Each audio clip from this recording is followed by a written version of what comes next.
നമസ്കാരം പ്രിയ സുഹൃത്തുക്കളെ, ഇന്ന് ഹെൽത്ത് ആൻഡ് ടിപ്സിൽ നിങ്ങൾക്ക് പരിചയപ്പെടുത്താൻ പോകുന്നത് വെരിക്കോസ് വെയിനെ കുറിച്ചാണ്. സ്ത്രീകളിലാണ് പുരുഷന്മാരെക്കാൾ കൂടുതൽ വെരിക്കോസ് വെയിൻ കാണുന്നത്. അതിൽ ചിലർക്ക് കുടുംബ പാരമ്പര്യവും കാണാറുണ്ട്. തുടർച്ചയായി നിന്ന് ജോലി ചെയ്യുന്നവരിലാണ് വെരിക്കോസ് വെയിൻ കാണുന്നത്. എങ്കിലും ഇത് ഗുരുതരമായ ഒരു രോഗമൊന്നുമല്ല.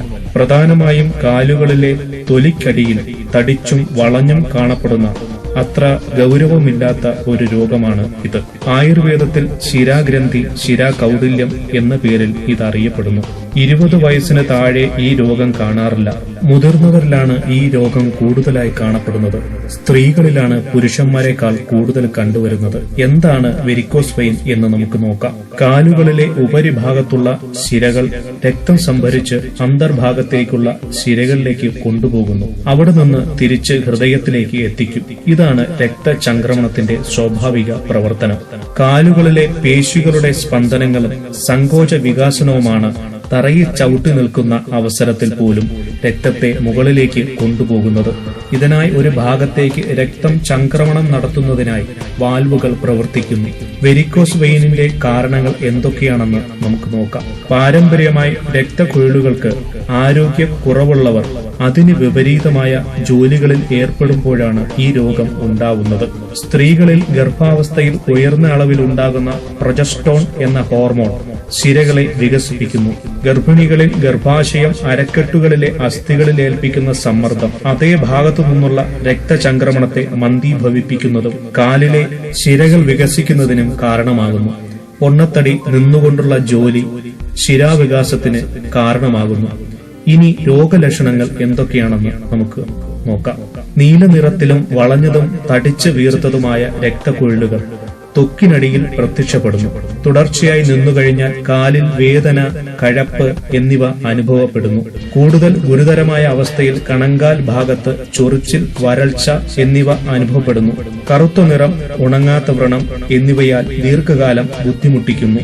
ലീച്ചിങ് ഉപയോഗിച്ച് അശുദ്ധ രക്തം നിർഹരിക്കുന്നത് ചൊറിച്ചിൽ മാറുന്നതിനും വ്രണങ്ങൾ ഉണങ്ങുന്നതിനും സഹായകരമാണ്. നമുക്ക് സ്വയം എങ്ങനെ ചികിത്സിക്കാം എന്ന് നോക്കാം. ദീർഘകാലം നിൽക്കുന്നത് ഒഴിവാക്കുക.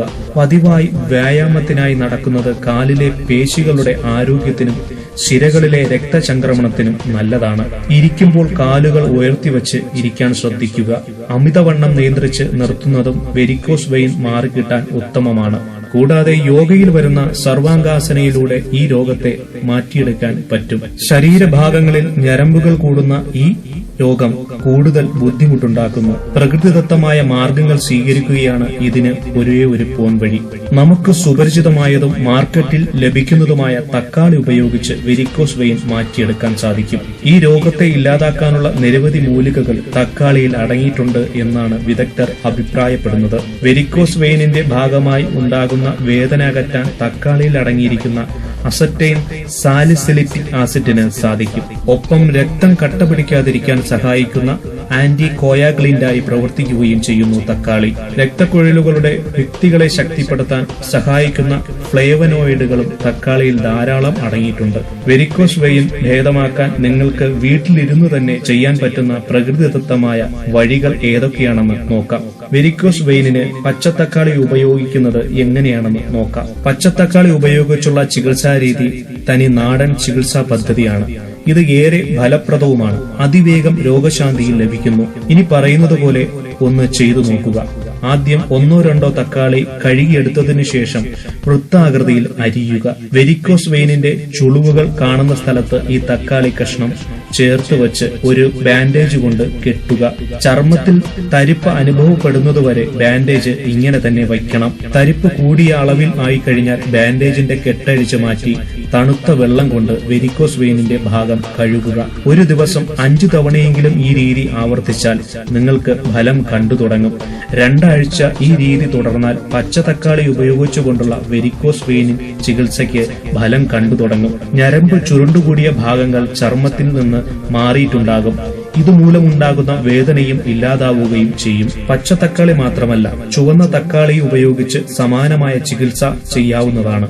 എന്നാലും പച്ചത്തക്കാളി ഉപയോഗിക്കുന്നതാണ് വളരെയേറെ നല്ലത്. കഴിയുന്നതും രാത്രിയിൽ കെട്ടിവെക്കുന്നതാണ് ഉത്തമം.